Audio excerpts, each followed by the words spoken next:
आज के पाठ का नाम हरिणों का स्मरण। एक विशाल वन था। दूर दूर तक न झोपड़ी का पता था, न मुसाफिरों के काम चलाऊं चूल्हों का। वन में एक रमणीय तालाब था। तालाब के पास कुछ हरिण रहते थे। तालाब के किनारे बेल का एक पेड़ था। उस पेड़ के नीचे महादेव जी की मूर्ति थी। हरिण रोज तालाब में नहाते, महादेव जी के दर्शन करते और चरने जाते। दोपहर को आकर बेल के पेड़ के नीचे विश्राम करते। शाम को तालाब का पानी पीकर महादेव जी के दर्शन करते और सो जाते। बिना कोई शास्त्र पढ़े ही हरिणों को सदाचार का ज्ञान हुआ था। वे संतोषपूर्वक अपना निर्दोष जीवन व्यतीत करते थे। माघ का महीना था। कृष्ण पक्ष की चतुर्दशी के दिन की बात है। एक व्याध उस वन में घुसा। शाम हुआ ही चाहती थी। व्याध बहुत ही भूखा था। व्याधों की भूख ऐसी वैसी भूख नहीं होती। अगर उन्हें कुछ न मिले तो वे कच्चा मांस ही खाने बैठ जाते हैं। लेकिन हमारे इस व्याध को अपनी भूख का दुख न था। पर मेरे बाल बच्चे भूखे हैं, उन्हें क्या खिलाऊं, क्या मुंह लेकर घर जाऊं। अगर शिकार ना मिला तो खाली हाथ घर जाने की अपेक्षा रात वन में ही रह जाना अच्छा होगा। शायद कुछ हाथ लग जाए। इस तरह सोचता हुआ वह तालाब के किनारे आया और बेल के पेड़ पर चढ़कर बैठ गया। अपने बाल बच्चों के भरण पोषण के लिए स्वयं बहुत कष्ट उठाने और खतरों का सामना करने को ही वह अपना धर्म समझता था। उससे अधिक व्यापक धर्म का ज्ञान उसे नहीं था। रात हुई। कृष्ण पक्ष की घोर अंधेरी काली रात। कुछ दिखाई न पड़ता था। व्याध ने तालाब की ओर देखने में रुकावट डालने वाले बेल के पत्तों को तोड़ तोड़कर नीचे फेंक दिया। इतने में वहां 2-4 हरिण पानी पीने आए। पेड़ पर बैठे व्याध को देखकर वे चौंक पड़े और निराशा भरे स्वर में बोले, हे व्याध, अपने धनुष पर बाण न चढ़ा। हम मरने को तैयार हैं, पर हमें इतना समय दे दे कि हम घर जाकर अपने बाल बच्चों और सगे संबंधियों से मिल आएं।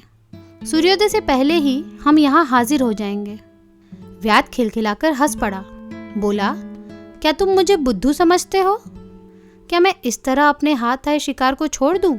मेरे बाल बच्चे तो उधर भूखों तड़प रहे हैं। हम भी तेरी तरह बाल बच्चों का ही ख्याल करके इतनी छुट्टी चाह रहे हैं। एक बार आजमा कर तो देख कि हम अपने वचन का पालन करते हैं या नहीं। व्याध के मन में कौतुक जाग उठा। ठीक सूर्योदय से पहले लौट आने की ताकत करके उसने उन हरिणों को घर जाने दिया और खुद बेल के पत्तों को तोड़ता हुआ रात भर जागता रहा। व्याध के हाथों अपने सिर पर पड़े बेलपत्रों से महादेव जी संतुष्ट हुए।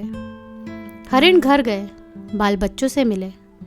उन्होंने अपने सींगों से एक दूसरे को खुजलाया, नन्हे बच्चों को प्रेम से चाटा, उन्हें व्याध की कहानी कह सुनाई और विदा मांगी। दुष्ट व्याध के साथ वचन पालन कैसा?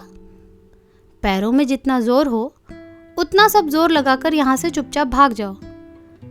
ऐसी सलाह देने वाला उनमें कोई ना निकला। बाल बच्चे साथ हो लिए, मानो सब व्याध की क्रूरता की परीक्षा करने ही निकले हों। सूर्योदय से पहले ही सारा दल वहां आ पहुंचा। रात वाले हरिण आगे बढ़े और बोले, लो भाई, हम मरने के लिए तैयार हैं। दूसरे हरिण भी बोल उठे, हमें भी मार डालो। अगर हमें मारने से तुम्हारे बाल बच्चों की भूख शांत होती है तो अच्छा ही है। व्याध की हिंसा वृत्ति लुप्त हो गई। इन प्रतिज्ञा पालक हरिणों का सदाचरण देखकर वह दंग रह गया। उसके हृदय में नया प्रकाश फैला। वह पेड़ से उतरा और हरिणों की शरण गया। 2 पैर वाले ने 4 पैर वाले पशुओं के पैर छुए। महाशिवरात्रि का दिन मानो इस धर्मनिष्ठ सत्यव्रत हरिणों के स्मरण का ही दिन है।